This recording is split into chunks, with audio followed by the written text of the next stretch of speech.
Let's prove triple angle identities. So here's the triple angle identity of the cotangent 2x, right? Basically, it's just the reciprocal of the tangent 2x triple angle identity. And we need to prove how we go from this to this.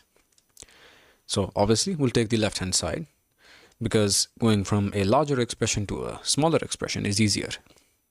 And so let's see. Well, you can apply the difference of trigonometric functions formula on the numerator and the denominator, both, right? So once you do that, you get this.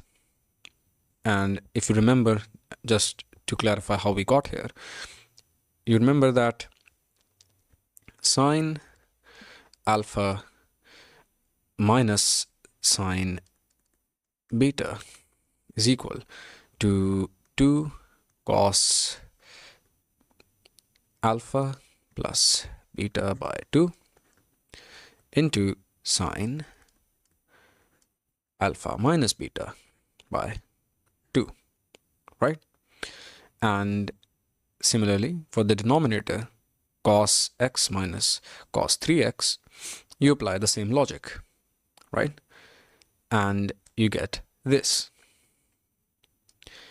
And now, further, you can just cancel out this 2 and this 2 and simplify whatever is inside the functions, right?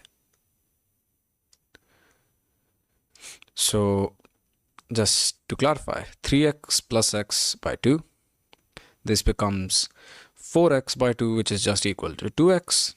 And this here, 3x minus x by 2, this becomes 2x divided by 2, which is x. And this x plus 3x by 2, this becomes 4x by 2, which again is equal to 2x. So this is also equal to 2x. And this x minus 3x by 2 is equal to minus 2x by 2, which is equal to minus x, which is why you have this minus x.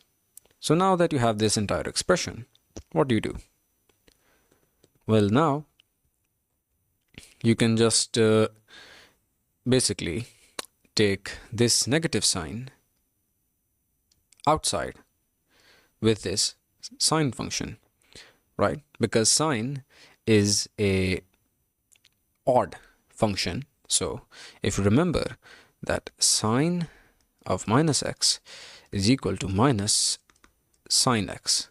So once you take this negative sign outside, it is multiplied with this negative sign, and eventually you have a positive denominator as a whole. Now, once you've simplified it this far, you can cancel out this sine x and this sine x to get cos 2x by sine x, cos 2x by sine 2x, which is equal to cotangent 2x, right? Because sine 2x by cos x is equal to tan x. So cos 2x by sine x, cos 2x by sine 2x is equal to cotangent 2x. And so you've proven the triple angle identity for cotangent. And again, the same logic can be applied for the tangent function as well.